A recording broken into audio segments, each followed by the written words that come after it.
জানিয়ে দেব সর্বশেষ আপডেট বাংলা সংবাদ। শুরুতেই শিরোনাম।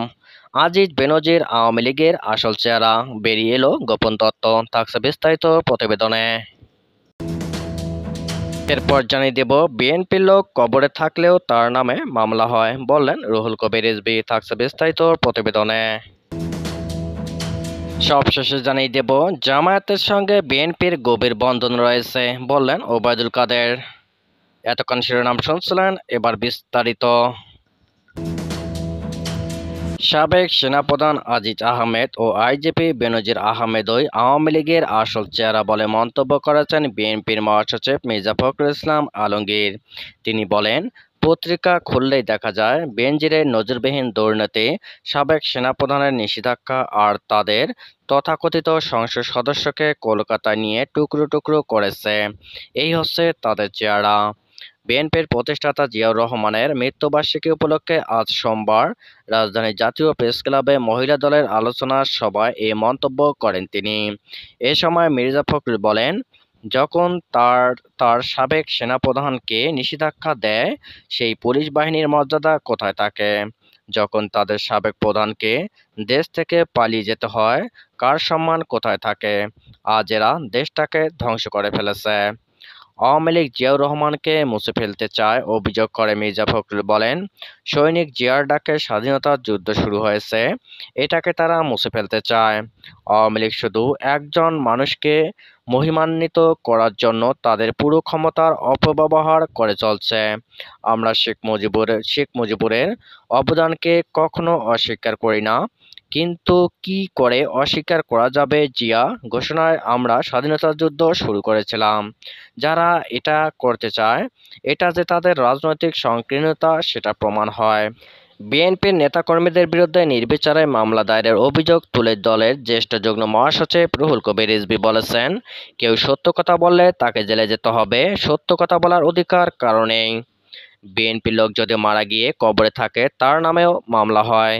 রোববার 2 জুন বিকেলে কুমিল্লা হোমনার সাবেক মন্ত্রী ও বিএনপির স্থায়ী কমিটির সদস্য প্রয়াত এম কে আনোয়ারের বাসভবনে এক মিলাদ ও দোয়া মাহফিলে প্রধান অতিথির বক্তব্যে রিজভী একথা বলেন। বিএনপির প্রতিষ্ঠাতা চেয়ারম্যান প্রয়াত রাষ্ট্রপতি জিয়াউর রহমানের 43তম মৃত্যুবার্ষিকী উপলক্ষে এই দোয়া মাহফিলের আয়োজন করা হয়। রুহুল কবির রিজভী বলেন, বাস্তবতার নিরিখে শেখ হাসিনার অধীনে নির্বাচন কখনো সুষ্ঠু হতে পারে না। 7 জানুয়ারি নির্বাচন সাধারণ মানুষ বয়কট করেছে, 3% ভোট পড়েনি।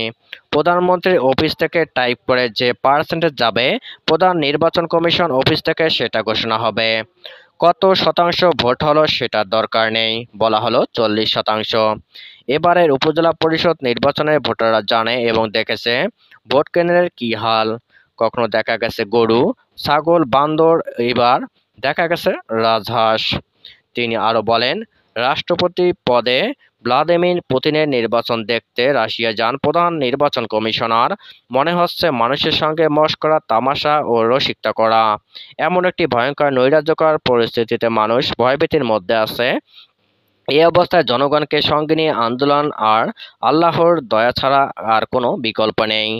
পুলিশের সাবেক আইজি বেনজির আহমেদ সম্পর্কে সম্প্রতি শুরু হওয়া তদন্ত সম্পর্কে রিজভী বলেন, দুর্নীতি করে অবৈধভাবে স্ত্রীর নামে বেনামে অনেক বাড়ি, ফ্ল্যাট, দামি গাড়ি, ব্যাংক ব্যালেন্স ও বিত্ত বৈভব গড়ে তুলেছে বেনজির। তার ব্যাংক অ্যাকাউন্ট জব্দ, বাড়ি, জমি, ফ্ল্যাট জব্দ, সবই লোক দেখানো। কিন্তু অত্যন্ত স্পষ্টভাবেই বোঝা যায়, প্রধানমন্ত্রী এবং আওয়ামী লীগ সরকারের প্রশ্রয়ে তিনি এ কাজ করেছেন। আজকে বেনজির কোথায়? জনগণ মনে করে তাকে এয়ারপোর্ট দিয়ে বিদেশে পাঠিয়ে দেওয়া হয়েছে। যাওয়ার আগে থেকেই তার অ্যাকাউন্টে টাকা নেই, ফ্ল্যাট বিক্রি করে দিয়েছে, তার মানে টাকা পয়সা, মাল মশলা সব নিয়ে সে বিদেশে পাড়ি দিয়েছে, এটাই সত্য। আওয়ামী লীগের সাধারণ সম্পাদক ওবায়দুল কাদের বলেছেন, স্বাধীনতা বিরোধী উগ্র সাম্প্রদায়িক অপশক্তি জামায়াত সম্পর্কে বিএনপি মহাসচিব মির্জা ফখরুল ইসলাম আলমগীরের বক্তব্যে এ কথাই আবারও প্রমাণিত হয়েছে। তারা যেখানেই যে অবস্থাতেই থাকুক না কেন, স্বাধীনতা বিরোধী জামায়াত সহ সাম্প্রদায়িক অপশক্তির সঙ্গে বিএনপির গভীর বন্ধন রয়েছে। সোমবার ৩ জুন গণমাধ্যমে পাঠানো এক বিবৃতিতে ওবায়দুল কাদের এ কথা বলেন।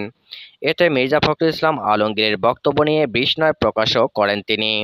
ওবায়দুল কাদের বলেন, জামায়াত নিয়ে মির্জা ফখরুল ইসলাম আলমগীরের বক্তব্যে যে বিষয়টি ফুটে উঠেছে তা সুস্পষ্টভাবে অবৈজ্ঞানিক ও অযৌক্তিক। জামায়াতের রাজনীতি বাংলাদেশের মূল চেতনা, মহান মুক্তিযুদ্ধে আদর্শ ও স্বাধীনতার মূল্যবোধের পরিপন্থী রাজনীতির এই ধারা বারবার দেশবিরোধী হিসেবে প্রমাণিত হয়েছে। একজন দেশপ্রেমিক নাগরিক কখনোই ৩০ লাখ শহীদের রক্তের অক্ষরে রচিত পবিত্র সংবিধান ও রাষ্ট্রের মৌলিক চেতনাবিরোধী এই রাজনীতিকে কোনোভাবেই স্বীকৃতি দিতে পারে না। যাদের রাজনীতি দেশের ভিত্তিমূলে আঘাত হানে, যাদের কৌশলও কখনো বিজ্ঞানসম্মত বা যৌক্তিক হতে পারে না। মির্জা ফখরুলের বক্তব্যে প্রগতিশীলতা মুখোশের আড়ালে লুকিয়ে রাখা তার আসল চেহারা উন্মোচিত হয়েছে। একই সঙ্গে তার বক্তব্যে উগ্র সাম্প্রদায়িক অপশক্তির সন্ত্রাসী কর্মকাণ্ডে উস্কানি দেওয়ার দুর্বিসন্ধি প্রকাশিত হয়েছে বলেও মন্তব্য করেন ওবায়দুল কাদের। বিবৃতিতে কাদের আরও বলেন, সামরিক স্বৈরাচার জিয়াউর রহমান এ দেশের স্বাধীনতাবিরোধী উগ্র সাম্প্রদায়িক অপশক্তির রাজনীতি করার সুযোগ করে দিয়েছিল।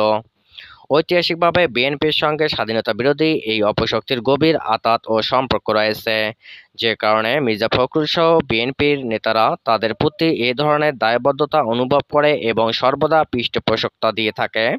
স্বাধীনতাবিরোধী ও সাম্প্রদায়িক অপশক্তির রাজনীতির সামাজিক বৈধতা ও স্বীকৃত প্রতিষ্ঠান বিএনপি বরাবরই প্রচেষ্টা চালিয়ে আসছে।